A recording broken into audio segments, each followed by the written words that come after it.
Good morning, everyone. The topic I'd like to talk today is the prediction of fracture toughness for carbon nanotube. My name is Chanbing Hu, and the other co-author, Yikui Ye, is my PhD student. I come from the Institute of Aeronautics and Astronautics, National Cheng Kung University, Taiwan.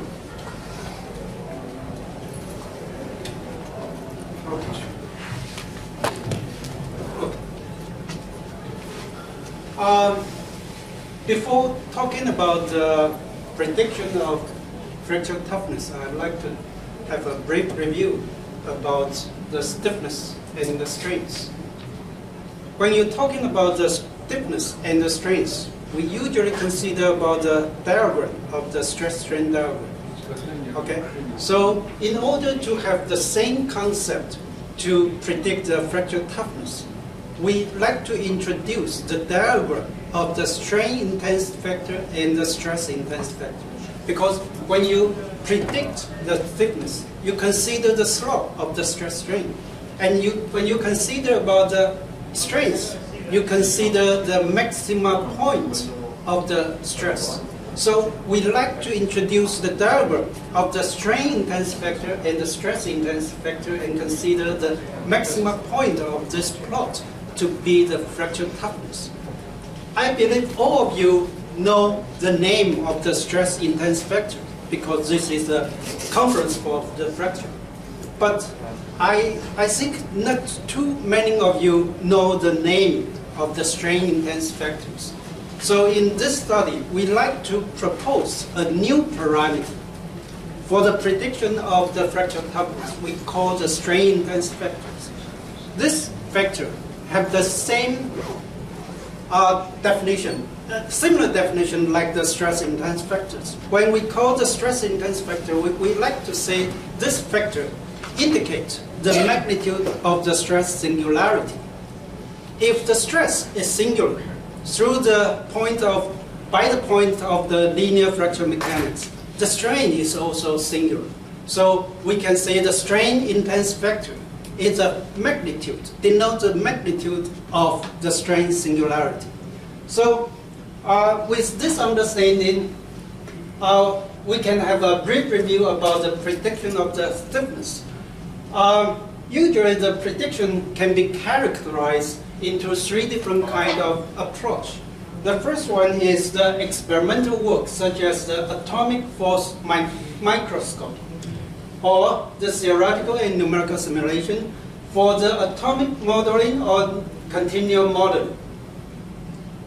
Sorry. And this is there any pointer here? Okay. This one? This is a point? Okay. So, in this study, we like to modify the Molecular-Continuum model. This model combines the concept of molecular dynamics simulation and the continuous theory.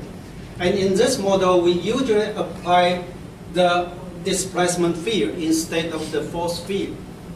So in this concept, we already say something about the strain intensity factor. So to predict the fracture toughness, we like to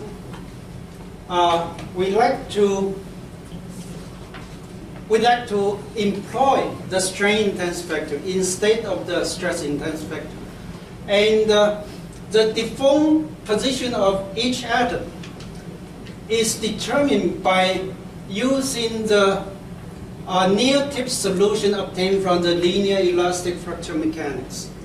But when you see the textbook of the fracture mechanics, you usually see the near-tip solution expressed in terms of the stress intensity factor instead of the strain intensity factor we propose here. So the first step to have the near-tip solution expressed in terms of the strain intensity factor, we need to rewrite the solution you see from the textbook of fracture mechanics in terms of the strain intense factor instead of the stress intense factors. So if you already know the deformed position of each atom, then you can calculate the bond distance and bond angle between atoms. This is essential for the calculation of the potential energy in molecular mechanics. And in this way, another important thing is, in this model, the potential energy describing the interaction of atoms is not restricted to the harmonic potential energy. This is quite important because we already said that we like to use the maximum point of the strain intense factor and the stress intense factor as the fracture toughness. So if you use the linear, if you use the harmonic potential function, this will be a linear relation. For a linear relation, you never see the maximum points. So this is quite important for our model. So in this study, we will use the modified Morse potential to describe the interaction between atoms. And we say that the estimated fracture toughness can be obtained from the maximum point of the diagram of the stress intense factor and the strain intense factors. And to know whether our prediction is stable with respect to the crack increment and crack length and tube radius, our prediction will be based upon different parameters. So this is a general approach we like to say about the modified molecular continuum model we use in this study. The first step, we need to select an appropriate represented volume element. This element is said to be a circular region with the center at the crack tip and the radius to be determined with a factor eta dot the crack length. This is quite important because in our study we assume the near tip solution within the RVE. Some people will think that this is quite strange to use the near tip solution within a finite range of the circle because the meaning of the near tip solution is that the solution is only valid when the point is very close to the crack tip. But we apply this solution to be valid in this circle. So in our study, we need to verify the correctness of the circle. So the radius here is not arbitrarily chosen. It's proof from theoretically we see that the energy change within this circle can stand for the energy change of the entire crack specimen. This is quite important. So this value is determined theoretically, not arbitrarily chosen. So after we determine the position of each atom of the RVE in the undeformed state, and after we apply the suitable deformation field to the RVE, and we can calculate the position of each atom in the deformed state, and by using the assumption of the linear elastic fracture mechanics, you can see here the displacement near the crack tip is expressed in terms of the strain intense factor. S here is the new parameter we propose here for the strain intense factor instead of the usual symbol you see for the stress intense factor. And so here is also related to the radius of the carbon nanotube. So when you know the position for the undeformed state and the deformed state, you can calculate the distance change and the angle change between the atoms by the usual way. And you can also calculate the potential energy of the RVE. And in this study, we say that we already used the modified Morse potential. So this is a new relation for the strain intense factor and the stress intense factor. This relation is similar to the relation for the stress and strain. So all the concept is coming from the stress and strain. So if you have a stress, if this is a stress, if this is a strain, their relation is just a derivative of the strain energy with respect to the strain. You can get the stress. So here we say the strain energy release rate. Take the derivative of the strain energy release rate with respect to the strain intense factor. You can get the result of the stress intense factor. And here you can see the constant C1 and C2. This is just to adjust the equivalency of the relation, because this is a new relation. At the beginning, we hope this is just a unit, but after we do some proof, we know that we need some constant to relate the relation. So this means that when we assume the strain intense factor, we can know the near tip solution. We can know the position of the atoms in the deformed state. And after we know the position of the atoms in the deformed state, we can calculate the potential energy of the atoms and use that potential energy to represent for the strain energy.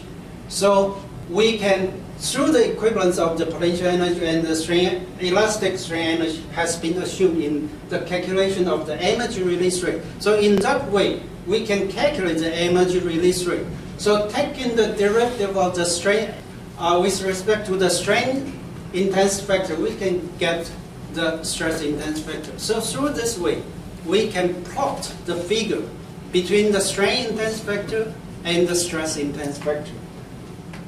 So this is a figure we plot here for the strain intense factor and the stress intense factor, and the maximum point here are the one we like to estimate for the fracture toughness.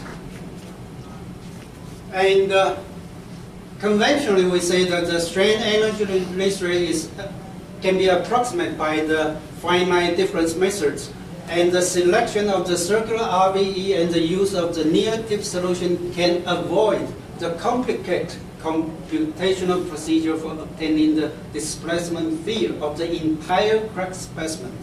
Now we don't need to calculate for the entire crack specimen. We only calculate the region for the circular RVE. This is much simple. So the strain energy within the RVE is calculated based upon the near tip solution, and the difference of the strain energy within RVE is used to stand for the difference of the total strain energy.